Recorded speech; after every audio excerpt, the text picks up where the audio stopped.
Кыргызда бир жакшы сөз бар. Өз агасын агалай албаган бирөөнүн агасын сагалайт деген. Биздин келечегибиз жаштар деп сыймыктанып жүрсөк, кечегинки жаштардын кылганын көрүп алып, ушунчалык уялдым.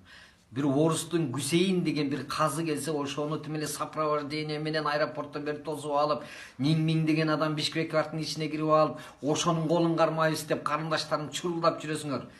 Өзүбүздүн спортсмен балдарыбыз дүйнөдө канча жол чемпион болуп, илимдүү билимдүүлөр Кыргыздын атын таанытып келсе, аэропорт эмес көчөдө учурашпайсыңар дагы, кечегинки бир кайдагы бир блогердин алдына барып чурулдап турганыңар, бул силердин кечеки Сары Калпакчан эжекебиздин айтып аткан мырк деген мырктарды далилдеп койдуңар. Урматтуу мырктар. Спортқа коюлган акчалар! Чоң утуштар! Тез арада төлөмдөр! Ишенимдүү букмекер!